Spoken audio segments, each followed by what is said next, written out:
happened. So it was poor all round from Tuchel, man. You tried to do what we done against Norway and Mexico. All right, backs against the wall. Let's just shut up shop. You can't do that against Argentina. Definitely when there's like half an hour to play. Really, they can football summed up by moments. They got the moments. They can smell blood. You're sitting back and sitting back and sitting back. Where you've got Lionel Messi, the greatest ever player, picking the locks. You've got several talented Argentinian players.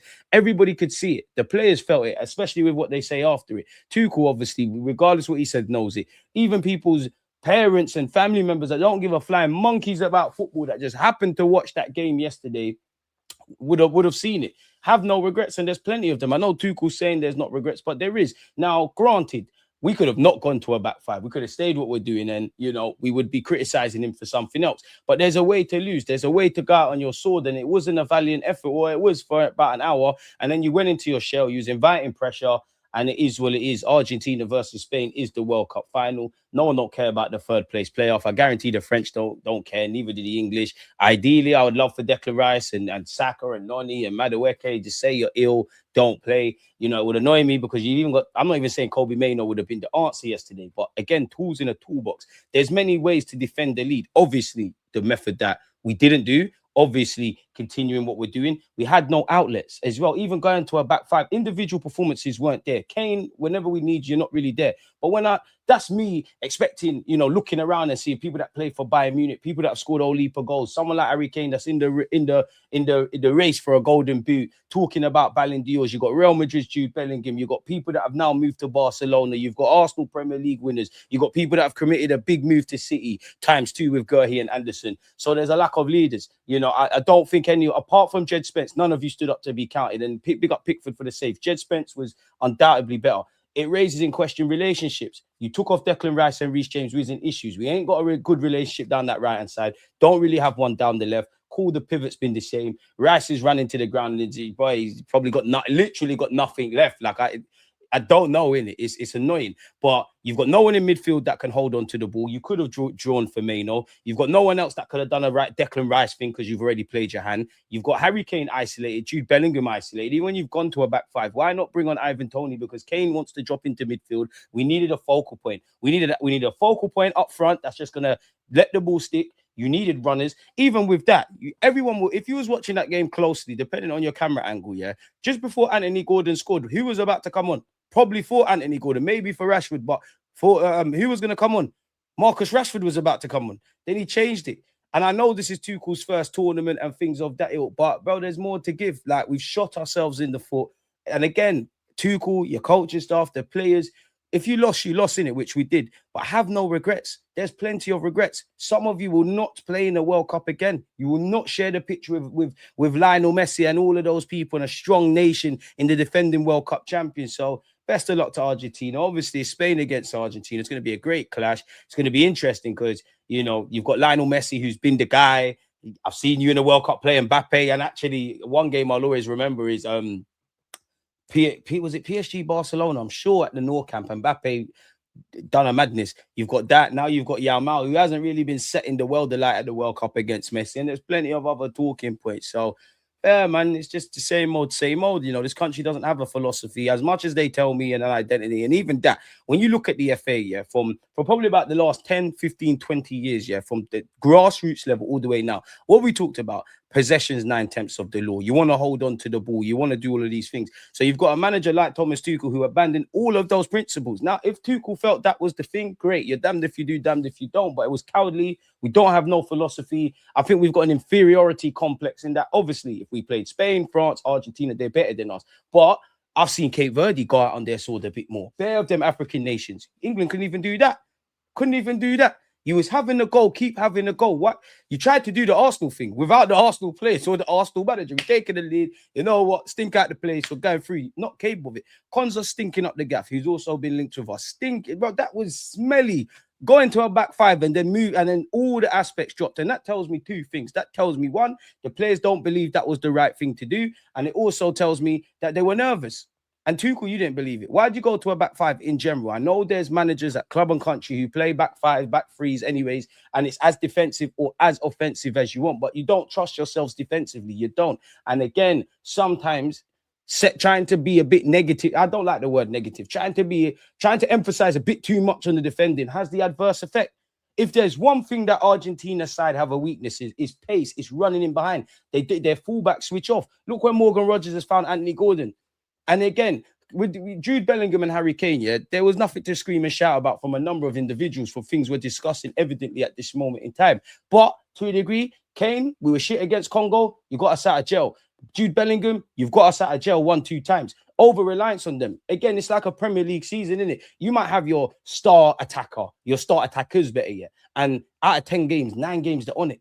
They're human. They're going to have an off game. So my thing is, what's going on with everything else? Tuchel, as I said, up until the 60th minute, the way we approached it, like going into the game, I think it was spot on. In-game management, shoddy.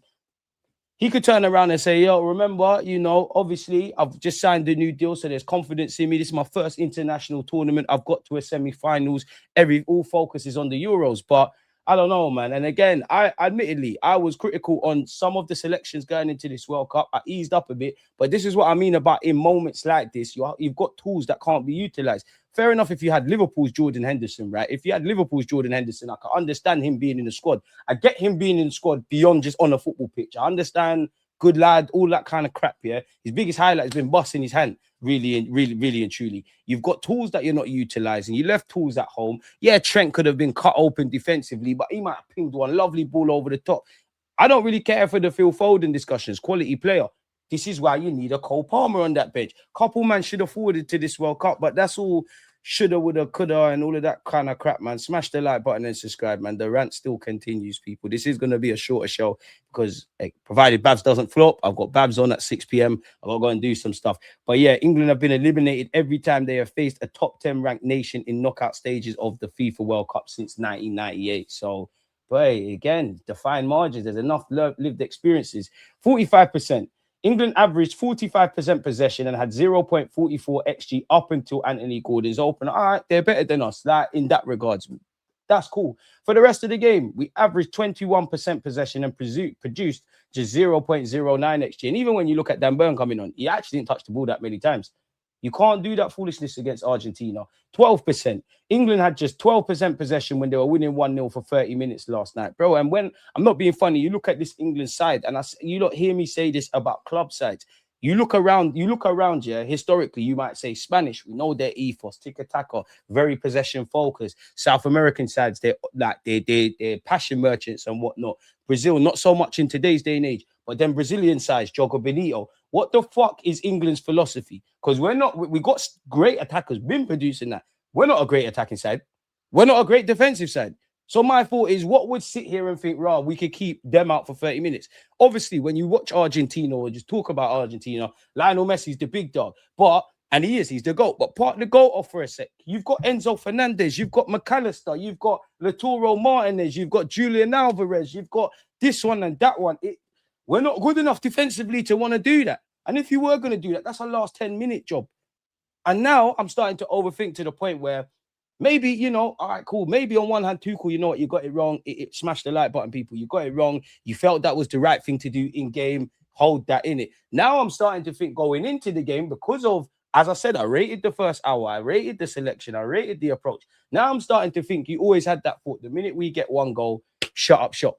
And again, football on the best of days, more so the World Cup is decided by moments. There's a lot of psychological factors where we'll never be privy to. We can only make believe kind of because we're not on the ground. I don't know what Tuchel and his advisors said. I don't really know how the players felt. I don't know with Argentina. But for a second, I guarantee you for like an hour, not to say Argentina was scared or didn't think they could go through, but we're in for a game in England. They're chucking it to us like they're doing their thing, Big up Spence as well. They're doing their thing. The minute you made them changes, they're going, hang on, boys.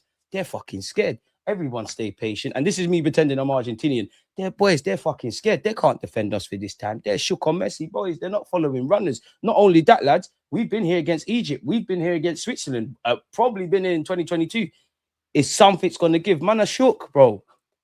So I look at it two ways. If I had to put percentages on it, on one hand, 99.9% of the blame is with Tuchel in that game, and the other 0.01% is with the players. But then I say 60-40 because as much as I've been very critical on Thomas Tuchel, I'm not being funny, and it is him. The players are the fucking ones on the pitch. Nobody was saying, give me the ball. No one was trying to do a little dribble thing and win fouls and get us further up the field. No one was trying to be a focal point. Everybody looked uninspired, bewildered, don't really know what they're doing, gifting possession. You put your hand in fire, you're going to get burnt. You play stupid games, you're going to win stupid prizes, innit? It's a disgrace, man. It's a disgrace, but we'll be here again. From the moment Gordon gave England the lead until Lautaro Martinez scored Argentina's winner, and they could have scored several headers, even that. I know it's easier said than done, and one of the most difficult things to do as a Sunday league defender, for crosses coming in from the other side, one of the most difficult things to do in football is have two eyes on the ball and be aware of people around you. But the warning signs were there, just like Enzo's effort that was saved with Pickford before he obviously scored. The warning signs were there. You've got a man mountain in Dan Burn. You've got Konza, who 1 minute you look good, then you don't look good, and all of those kind of things. Bro, and Lautaro Martinez, deceivingly good in the air for someone that's not the biggest. 3 man, 5 man, however you want to look at it, no one's picked him up. So at the end of the day, football's decided in both boxes, weren't efficient and effective in that. He's played in the midfield, didn't really have a midfield, were out. But yeah, from the moment Gordon gave England the lead until Lautaro Martinez scored Argentina's winner, England completed just 26 passes as an entire team. And when you look at our average positioning, I think these lot have it. Let me try to find it. Jude Bellingham's the furthest forward and he's in his own half. That's what I was alluding to about Dan Burn people. He's brought on to help protect the lead. No criticism to Dan Burn. You know your role in it. But come on, bro. Come on. What's going on? A game like that, possession base, you're smoking crack, bringing him on, bro. Like, it's not making sense. This is what I was talking about, people. England's average positions from the 55th minute to the 91st, essentially. Come on, bro. Fair enough if we was one of like a historic Italian side, we're mad good defensively, or we spoke about England like we do about Arsenal defensively. I can understand trying to shut up shop. We're not great defensively. We're not great in an attacking sense. We're a mixed bag in midfield. What the hell is this team about? What is this team about?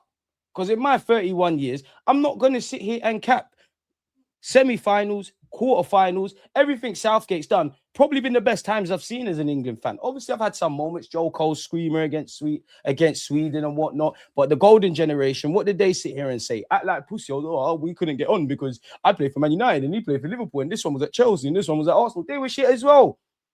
So this has probably been some, but this is still bullshit. 100% bullshit. And disrespect's not the right word. You've let your families down. You've let the nation down. You've let each other down. You've let yourselves down. You've let yourselves down. There's no shame in losing against world champions or losing in life. You have to lose in life, but it's how you go about it. As I said at the start of my little rant, have no regrets. No, not one of them players, unless you was on the bench, and it's quite nice that Rice come off before it went left. Noni, Eze, Sachs were not involved in this, but none of you can honestly look yourselves in the mirror and have no regrets and say, you know what, there's nothing I would have done differently. There's bare regrets no matter what Tuchel tells me, bare regrets. You're a liar if you're suggesting anything. But look at that. You're being narrow where Messi's standing out here, Messi standing here, Messi standing here, and you forget Messi's a madman. He's going to rip you on the ball. You think Messi and his teammates don't know, they're going to be drawn to me, You man can go through. All it takes is a moment, as you've seen, not just in that game, but how many dramatic last-minute goals has there been in the World Cup? That's been a theme of the World Cup. Or a team looking like they're going out. Argentina, best example, snatch it at the death. Spence is the only one I look at and say, you know what, John Stones maybe could have done better with one of the headers. Spence is the only one I could say, I think you rose to the occasion. It's not to say Rice, you was cool. Reece James, you was cool. Rodgers, you tried the thing, got the assist. Gordon, I think you was anonymous, but you scored. Pickford, you bailed us out. But there was no one that looked like they were proper up for this. And a lot of it is down to the tactics, but individuals have to take responsibility. Because some of you are not going to play in the World Cup again. There's no guarantee, in theory, that any of you are going to be in the World Cup again because you all have to be selected. Age isn't necessarily kind to you lot. Obviously, Foden, Palmer, them man were in the last international competition. You're not here now. There's no guarantee. There's genuinely no guarantee. So have no regrets. There's bare regrets. And it didn't have to be that way. Because it's a mix. But first hour, I thought, we might just do it. It's the hope that kills, man. In many ways, very different. But in terms of us taking the lead, it felt a bit like Arsenal when we took the lead against PSG in the Champions League final. But another one bites the dust, bro. And then again, as I said, Jude Bellingham and Kane are having an off day. But they've been the players that have been doing the business for you, right? What does it tell you? Jude Bellingham and Harry Kane combined 0 touches in the Argentine box.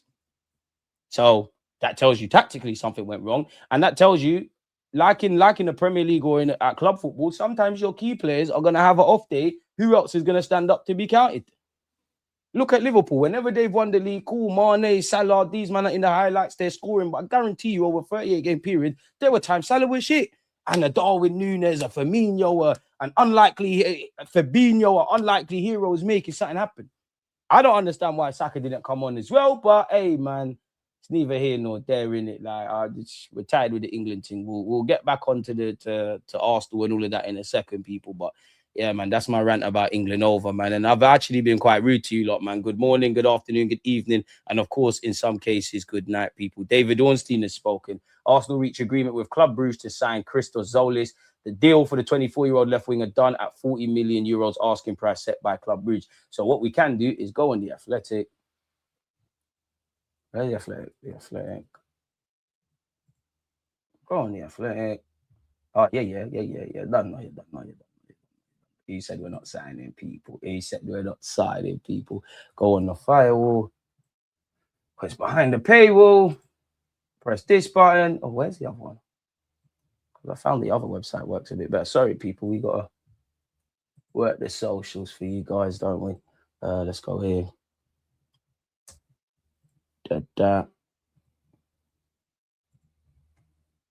Where is it? Refresh that. Press that. Go here. Bring it back over here. And let's crack on, man. Let's crack on. Well, before we crack on, we'll get into that, but it's disrespectful. Good morning, good afternoon, good evening, of course, good night. Before we get into the Arsenal stuff, I want to hear what you lot are saying about England. Smash the likes as you enter the chat. We better sign Konza or even Stones. Stones will be on the injury table with Saliba, bro. We went over that yesterday, man. So, yeah, I'm gutted to hear about Saliba. Is a key player for us. Facts, man. Big up DG, but that game was played so nasty. First 20 minutes, there was over 12 fouls committed by the Argentina players. But Tuchel lost his brain cells going defensive in the game like, well, half an hour. And even that, I actually laughed in the pub. Like, it was predictable that both teams were making fouls. I'm seeing Enzo elbow people. We all knew it would be an England lad that'd be the first one that would have got the yellow, man. It is what it is. Saeed, one love. Tuchel cost England the game. You can't park the bus for 35, 40 minutes with a 10-0, with a 1-0 lead. It defines logic. And also added on time. Like we see it at club level and then obviously international level. 90 minutes is one thing. You're looking at anything from 5 to 10 additional minutes of time. So let's say arguably that's another half. You could have argued 40 odd minutes. And then you've conceded early. You've shot yourself in the foot. You're having to move people around and do Bandulu stuff. It's a myth, man. It's a myth. Argentina have been getting away with too much BS in this World Cup. If it's going to continue like this, might as well throw the entire competition away. But once again, Tuchel, you messed up, coach. Disgusting, despicable, and disappointing performance. Take the game to them. That defensive formation was their downfall. England just go into their shell when they scored. They lack mentality. Did it against Croatia in 2018, Italy in the Euro final, and Argentina yesterday. Well, it's not Tuchel's fault, but is his fault. I saw Enzo and McAllister move to Anderson and Rice. Messi was doing right wing shift. Tuchel invited pressure.